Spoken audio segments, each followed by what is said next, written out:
Why are we the only ones taking the elevator?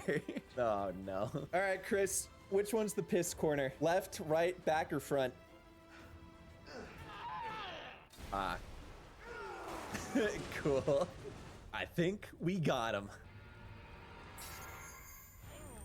Oh, hold on. This is good. Chris got a power boost. We got an A rank for clear time? No shots. 1 hour and 15 minutes is an A rank clear time? Are you crazy? I fucking hate this game.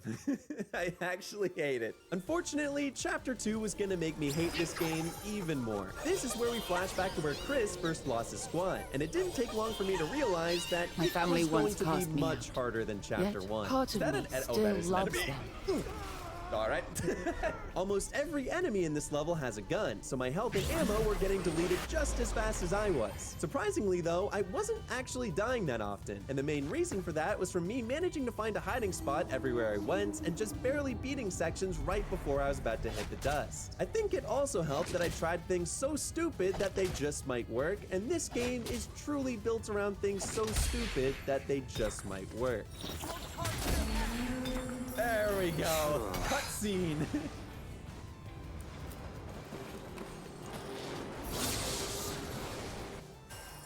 Wait, what? Wait, is that what we use the fucking explosives for to knock up? No. I'm laughing because it's so logical that they would do that, of course. But I wasn't gonna be able to just skirt by forever. And predictably, once we met up with some familiar faces, I started to realize that the end of the level was still a mile away. Or 5,280 feet to put it into terms Jake would understand. Whereas our objective was to take out the big guys in Jake's campaign, this one asked us to take out 3 anti-air guns so we can clear the way for some airstrikes. Getting to these AA guns involved dealing with a ladder camper. I'm actually so lost. I'm setting the Why? Storming a tower. Need some help? No, I got this. Never fear. Okay, maybe a little bit. And incidentally, being on the receiving end of Jake's foot fetish. His team didn't... Alright. It was mind-numbing having to spend minutes at a time getting to the AA guns again, only to die without getting another checkpoint. But eventually, I got enough attempts in to know where the enemies came from and pre-fired them before they caused too much trouble. With that knowledge, the big boys were soon defeated yet again. And almost 2 hours later, we still weren't done. Are we not done with the fucking mission? I hate everything. I thought I was over. If we recall the never-ending level in Jake's campaign, that's basically the feeling of playing through every chapter in Chris's campaign from this point forward. After progressing past the giants, we also had a small boss fight against 2 Krogans from Mass Effect, where you could only damage them through shooting their weak spot or hitting them with explosives.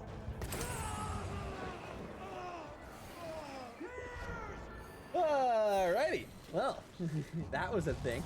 You're not supposed to blow yourself up too. You didn't specify. This is your fault, okay? Definitely not mine. Personally, I was a fan of the weak spots. And after you're done with that, you still have to deal with the lizard people again, except this time they could weave in and out of attacks like a prime Muhammad Ali. No! Make it stop. I feel like I'm being tortured. This is my Guantanamo. But once this never-ending chapter finally reached its conclusion, we find out that Ada was behind the killing of Chris's squad. We complete the chapter and move back to the present day for chapter 3. Oh, hello. Oh, what the fuck? Hello? Okay. Listen, I get Piers is hot, but just immediately splooging your load all over me the moment you see me is crazy. Despite the enemy's forward approach, his flattery definitely put me in a better mood. And it also helped that the beginning of this chapter was pretty fun to go through too. We lost another soldier, further increasing Chris's power levels, nonchalantly ran past rooms of more enemies, and I built a wall of human flesh around myself to survive a grasshopper onslaught. Don't use men as your human shields? Oh, so you'd rather I use these women clothes their shield and you play as Jake, it will happen again in Leon's campaign. I can see that coming. That's okay. Listen, they're ride or dies. I'm the ride and they're the die. All right? We each have our role in the conflict, okay? Don't get mad at me for just doing my job. We also talked about some Resident Evil fan fiction where Chris and Pierce had a child together, but that little tidbit will probably stay forever locked away in the VOD channel. Trust me, it's for your own good. Knowing this game, however, I knew the fun wasn't gonna last forever. I spent an obscenely long time finding a helicopter that had a seemingly unlimited missile budget. Is there a full send? You're the worst. All right. I saw that coming. All right.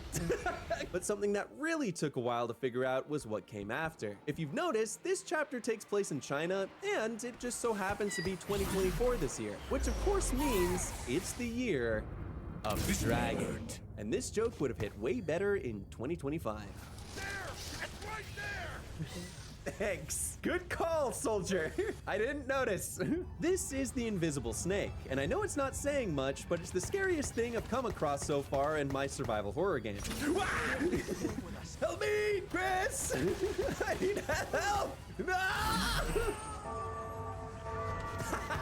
It's up to me, Chris, and another agent named Marco to take this thing down for good. But my edging strat was basically being countered here from the snake's 1-2 punch, and the attacks came so fast that I couldn't even shoot its big-ass mouth in the time frame it gave me. Chris and Marco were really doing me dirty here too, and I ended up having to get my health back to maximum so I wouldn't have to rely on the two dudes with the shitty BSAA optical plan. Of course, I was a little salty about this, so once I finally learned how to shoot and dodge this boss effectively, I thought it was time for a little comeuppance. All right, hold on. Say that one more time, Chris. I kind of missed it the first time. My bad. Wait, when? When am I supposed to? Chris, you're breaking up. Like right now or like now? 1, 2, 3, now. Okay, yeah, I get it. Can we be a bit more clear with the instructions? I'm nervous. There's a giant snake in the loose.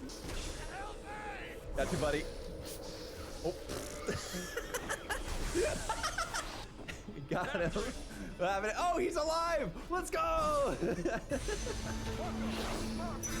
Marco, hurry up! I'm on it! Marco, no! You're alive? And he can pull me up. This dude's crazy. He got eaten by a snake, electrocuted, and can still... That's awesome. Apparently I don't share the same plot armor, it would seem. If this guy dies now, I'm gonna lose it.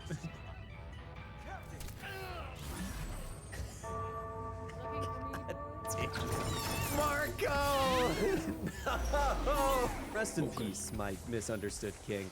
Oh, by the way, we're not even halfway through the level yet. When I mentioned that every Chris level would be a marathon earlier, I wasn't kidding. Even after what pretty much amounted to 2 boss fights, you still have to deal with Sniper Alley. It's like a laser maze. God damn it. Taking back shots? I mean, Pierce is always taking back shots. It's just usually from Chris. Meet up with Leon and Helena to chase down Ada Wong. Wait, what? Oh, hello, Leon, my king. Wait, they took the elevator. Fuck you! What the hell, you bitch? God damn, this kid thinks he's good looking, he can do anything. That motherfucker. And you'll need to partake in a normal day of driving in the city of San Francisco. Excuse me.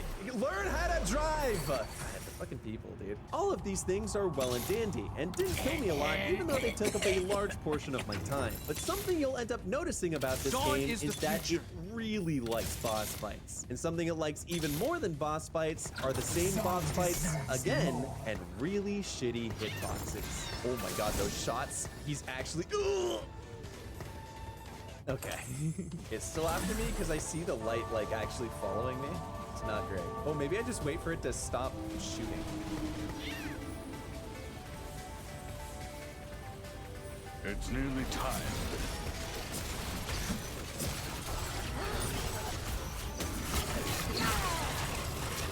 Ah, there we go. The timing window. Shit. Ah, Chris, come in! Waiting. Yeah, basically biding my time. Or like bide in my time. Am I right, Joe? How? Oh, you might be looking at Chris if this happening. Is 100% looking at me.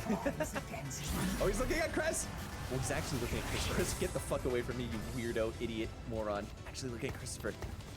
Wait, this is enormous. This is enormous. Let's go. Thank you, Chris. Someone designs this game.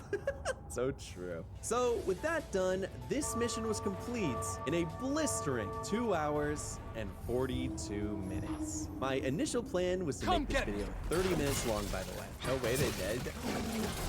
Yes! Let's go! I'm free!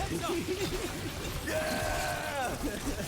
With so much more left to do, we hop straight into mission 4, where we're on a ship looking for Ada Wong so that she doesn't launch a bioweapon into the city. Unfortunately, this ends up being quite the challenge, and that's thanks primarily to all the things in here that could potentially explode. What is this dude up to?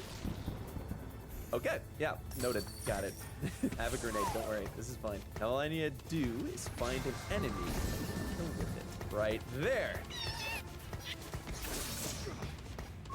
Cool, okay. Well, mission accomplished.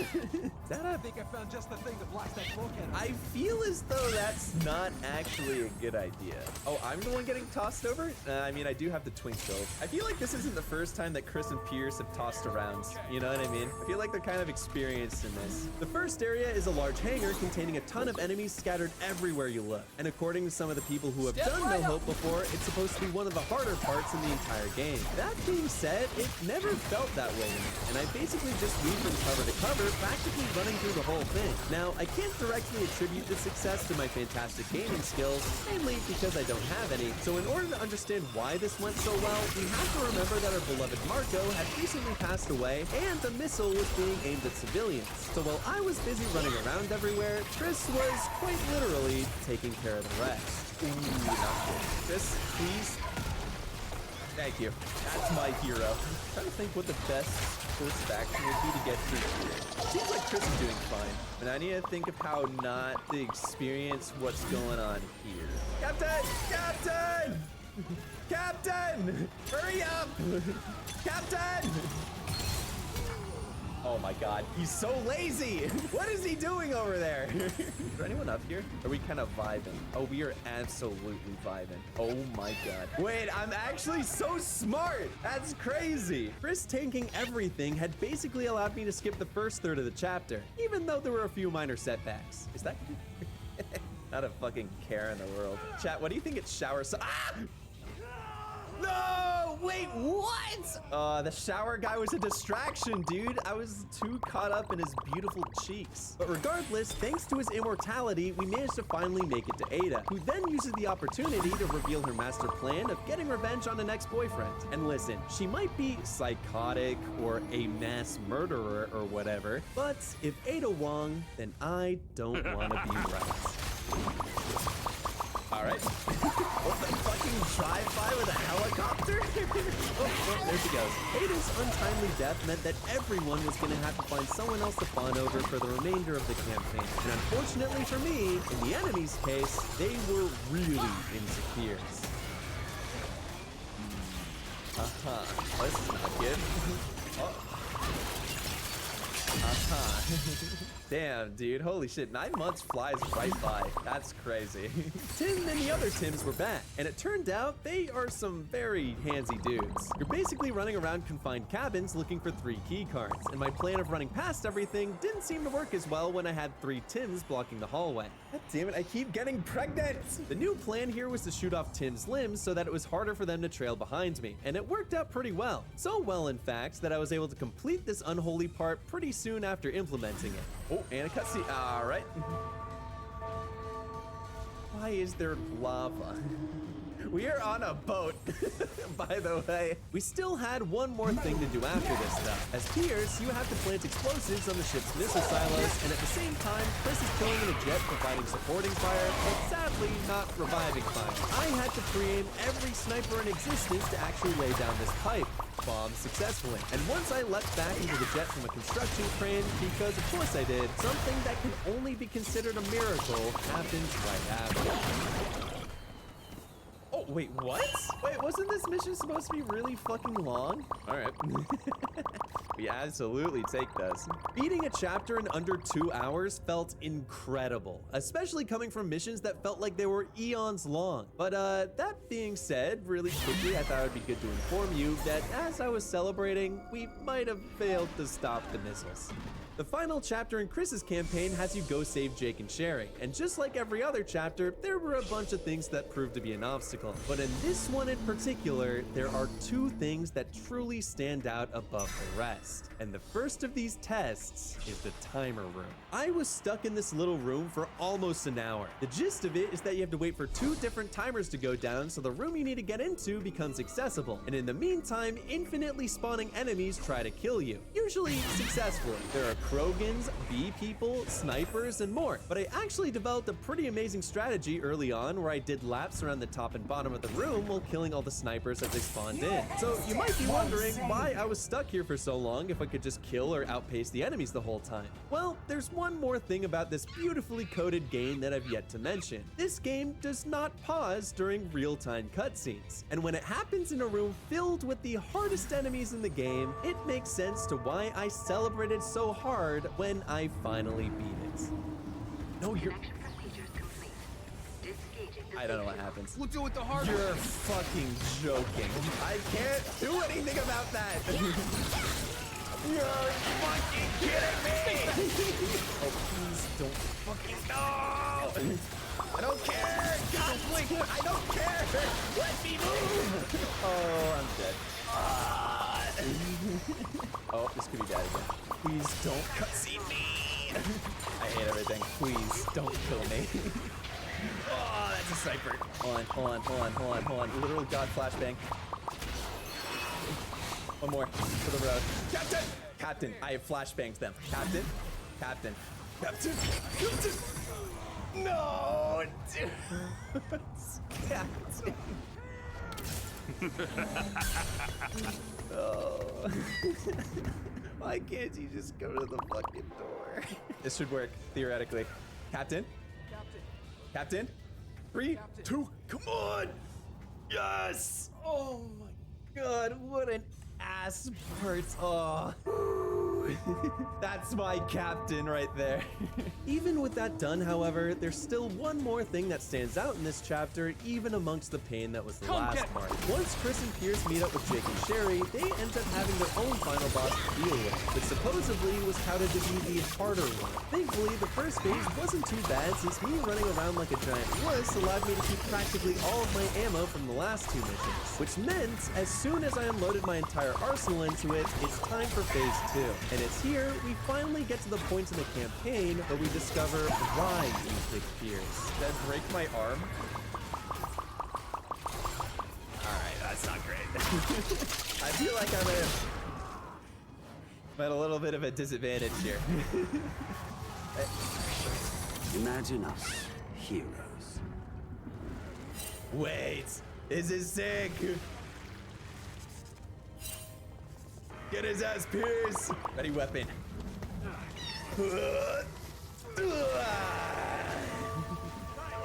Nice. I'm Pierce Patine. Uh-oh. Wait, what? Really? This is where the boss fight gets its pretty infamous reputation from. Either you play as Chris and have to wait for Pierce Patine to shock the boss for you, which, spoiler alert, sucks. Or you have to play as Pierce, who actually has the urgency to use this stupid slow-ass attack, but then you realize that the boss is 10 minutes long without checkpoints and can kill you with a full health bar. What? So with all that being said, I didn't actually find it too bad. The length totally sucked for sure, and I never really knew when it would finally end or if I was even doing the right thing, but I kind of just took it slow and hit around corners way the hell away from it. In fact, I felt comparatively more hopeless trying to do the terrible escape section right after. Get out of the way, Chris! I fucking hate you. You're the actual worst.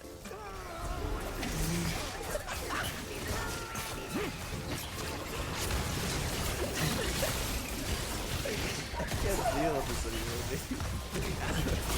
So with my first instinct strategy, I took down this legendary boss in just a try or two. And this is pretty much where Chris's campaign ends. They successfully helped Jake and Sherry escape, defeat Ada's giant Plan B monster.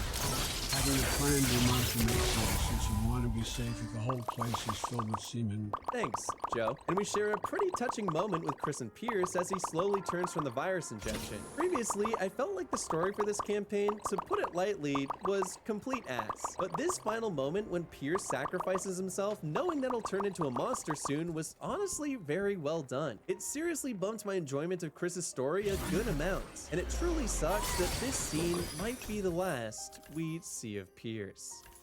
Anyway, wrap it up, fellas. It's Leon time. If Jake's kink was feet and Chris's was the brutal murder of his friends and family, then I think it's fair to say that Leon's kink, as well as everyone else's, was Leon. If we don't do something. Right. That dude definitely just creamed his pants the moment Leon's hand went over his mouth, by the way. Same, dude. I mean, you start the game right after finding out the president has been turned into a zombie, and it's up to Leon and fellow Secret Service agent Helena to figure out why exactly this happens. This campaign also ends up being pretty survival horror oriented, and building off that theme, the first chapter requires you to find your way past zombies as you escape from the prestigious university that the president was speaking at. What does this say? Ivy University. I guess you can say that, fuck it. I guess you could say it's more like Poison Ivy University, since everyone here got... Never mind, I'm thinking about it again. Like I mentioned at the beginning of Jake's campaign, though, this is actually the storyline you're normally supposed to do first. So even though I was still on no hope, getting by everything was light work compared to what I've just been through. Of course, this is still the hardest difficulty we're talking about, so there are bound to be a few mistakes. Ooh, wait, did they throw some? Surely they aren't able to throw things, right? Okay, that's good. I'm gonna do this. Yeah. So, scratch that, they do throw things. But nothing here, even including the big zombie hallway, gave me too much trouble in particular. What I didn't know at the time, though, is that there was a reason for that. And that's because all the stupid shit you have to do in this chapter starts after you leave the campus. It looks like I'm not actually driving here, which is probably for the best, to be honest. How? Come on! Alright, well, I guess... How did this happen? Where did these cars come from? Leon's driving skills or Chris's skill at keeping his crew alive. The initial stupid thing you have to do involves you going through an abandoned train tunnel to get to the other side of the city. Along the way, you'll have to deal with zombies that basically throw themselves at Leon, but I mean, who wouldn't? Do some incredibly janky emoting. Animation is so bad. And who would have guessed it? Avoid trains. Where? Wrong side, idiot. L plus ratio. Yeah. I saw that one coming. Like, surely Capcom would have the sense to program a hitbox onto the train. Once again, though, I wouldn't classify any of this as that hard. So by me completing this section, I was led back onto the surface and was feeling pretty good about finishing the level in a reasonable amount of time. But as always with this line of thinking, this was exactly where things would get a bit more complicated. Backdoor key? I feel like that guy's gonna come to life. All right. I am thankfully mistaken. I shot you! In the second half of this chapter, there was this dead guy who only came to life once I was stuck in an animation, a section where I had to wait for Helena to open a door for some reason. Oh, reach through! It's... Dude, reach through the door! Had to deal with a new enemy type who could damage me with his voice alone, and had to survive around a gas station against zombies and cars. What is that? No! All right. I don't think that was supposed to happen. All of these things were annoying and challenging in their own way, especially when you have to hold out in the gun shop that magically has no good guns. Come on! Where? Oh, no. No. Helena, what are you doing here? What do you mean? Clear? do that the entire time? Are you fucking crazy? But by holding out on some stairs and frantically running from corner to corner, I made it to the final bus in just under 2 hours. To no one's surprise, this blazing fast time gave me a good old B rank for clear time in this fine game. And of course, despite all that stuff happening, this was still only chapter 1. As per usual, something terrible has to happen to advance the plot. So as we find out from Helena that a clue might be hidden underneath the local church, our bus ends up crashing into a graveyard filled with, well, I'll let you take a guess. Oh God! All right, well, I wasn't expecting someone to be down there. You know, when you're in a grave, you're normally supposed to be dead. Fun fact, by the way. This area has a ton of enemies and a ton of open graves, apparently. I'm going to lose it. Is there another one down here? God damn it! And it all crescendos into this final holdout right outside the church doors. This 5-minute section is a giant pain to get through, mainly thanks to it requiring you to kill a certain amount of enemies, as well as it mastering the ability to have the worst possible infected spawn in at the worst possible times. Oh, please! Oh, god damn it. Alright, this is bad. Oh, you're so fucking... I hate everything. No, uh-oh. I was lucky to get into the And we're back academy. at it again. I Yeah, can't okay. let the school However, down. there were 2 big things that finally helped me get through it. The incendiary grenades that allowed me to wipe out entire waves of enemies at once, and the Sandwich's classic, running around like a complete idiot. So, with both of these combined, I survived for just long enough to get Helena to the doors. And once inside, with an audience of sinners barely able to contain their lust for Leon, I knew exactly what needed to be done here. I'll confess, chat. Actually, yeah, good point. What does everyone have to confess today? I use nude mod for Chris's campaign. Alright? Yeah, that's gonna take like 3 repentances at least. I purposely left my desk out a little further than usual so my girlfriend can stub her toe on her hands. That's some fucking like professional gaslighting. Like an MLG circuit level of gaslighting. Why? I combined Play-Doh colors? Okay, Nicole, I'm not gonna lie, that's getting you a ban. I have the ultimate confession. I believe Yakuza 4 is the best ever in the series, no cap.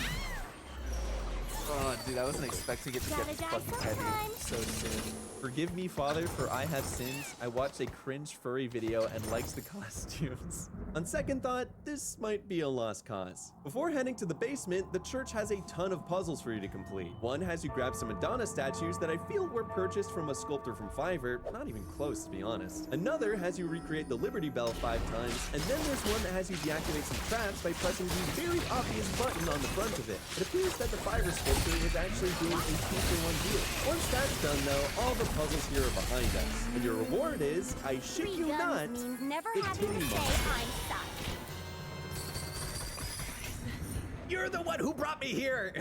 For brevity's sake, and so I don't get demonetized, these very not boob-like openings release a gas that turn people into zombies. And the gas is very good at basically insta-killing Leon. So if we combine that with the fact that this thing is also super tanky, this fight was pretty much destined to be a bad time. How are you not fucking dead? How did that hit me? Am I? That's not great. It may... Awesome. What? Are you kidding? I got sniped! Just stop dying. Stop dying? I'm not dying too! It's hard! Alright, well, that's because of the cutaway, by the way. How? I've used so many bullets! You're close to dying, right? One more kick. I need to definitely get rid of that guy. He's gonna kill me. What's happening there? All right. Breakthrough progress. Let's go! Oh my god, that took so long. Oh, I'm probably gonna have to fight like multiple of these at some point. Get me out of here. Managing to stay at range for long enough really did the trick here, which allowed me to enter the secret science lab hidden below the building and check out what the brightest minds of our generation were up to. Hold on, I need to figure out how to get rid of these.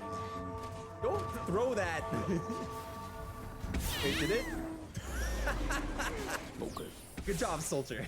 First off, we're still on the same chapter to no one's surprise. And also the science lab is pretty crazy. It's not just due to the fact that the scientists somehow have to navigate all the levers and identical hallways every day, which already sounds like an awful work environment, but also because plot twist, the Ada doing the bad things was actually a clone, and the real Ada is still good and trying to put a stop to the bad Ada doing bad things. The bad Ada was created by a bad guy in the government named Simmons, who was a bad ex-boyfriend to the bad Ada. By the way, have my explanations of the plot in each of the campaigns made sense so far? No? Good. Then you're getting the true Resident Evil 6 experience right now. Enough with the mystery. What the hell is going on here? Let's just get her out of here. God, please. Just any exposition. You said that before. You're lying to me. I'm being gaslit. Story aside, the labs are a bit of a struggle to get through, especially since it also has that fun Breakthrough camera cutting away progress. while surrounded thing like during Chris's campaign that made me want to die 234 times. Okay, close enough. No, bad. Oh, shit. No, not now. Fuck this game. Not what we want to see. You die in a cutscene? Yep. Fun game, right? But once you get through that, there's only a boss fight to go. And thankfully, it's pretty easy. First, there's the slightly tricky dodge everything part.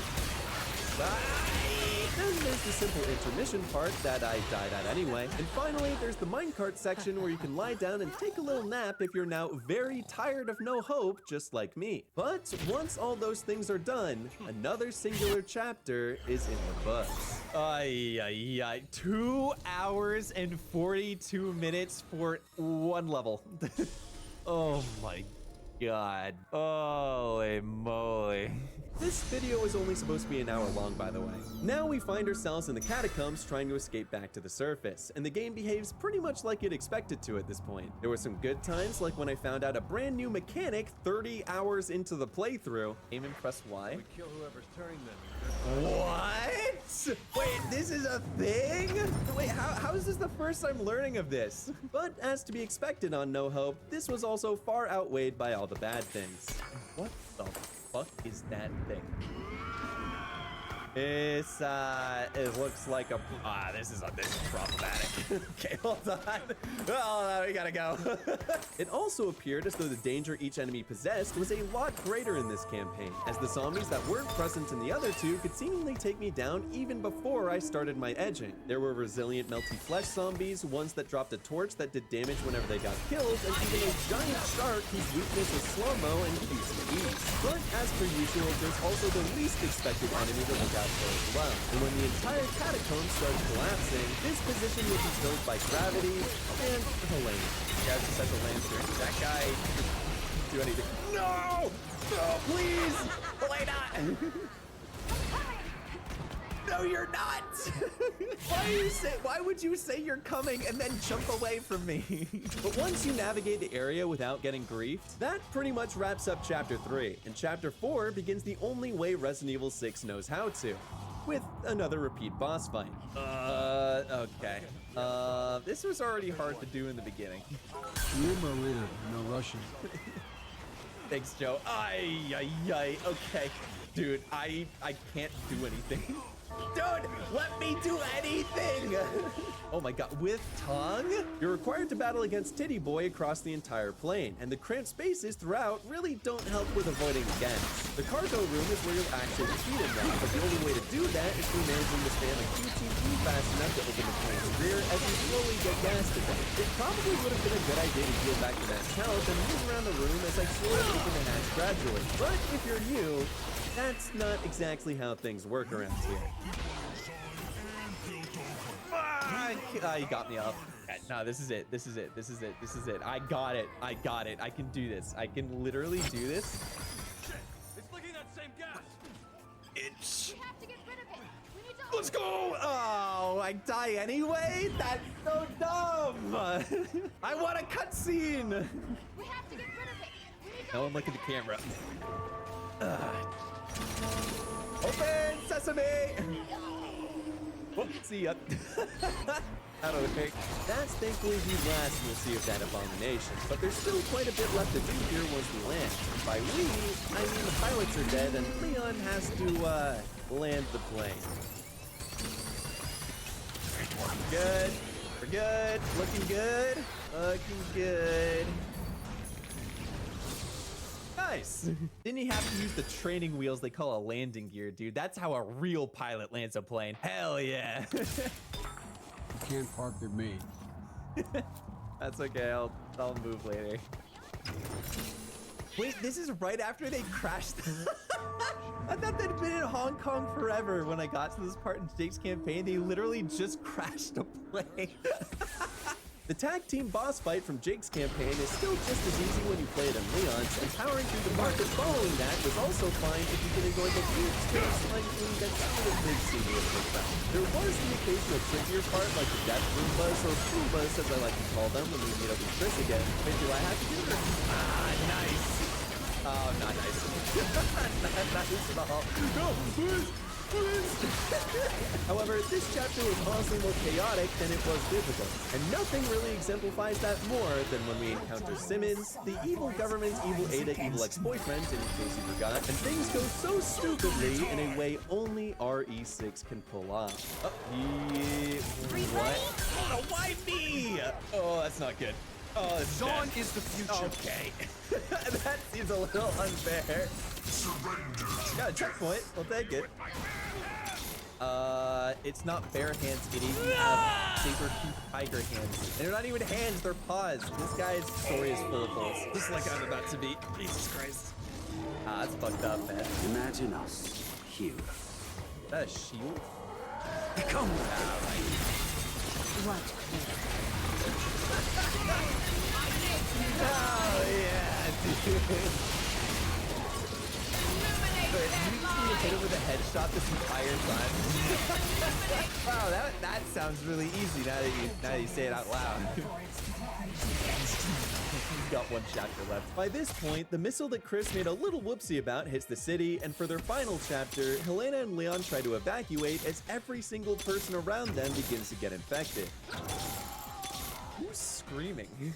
Dude, you're causing a disturbance. You're gonna get arrested. Oh, hello.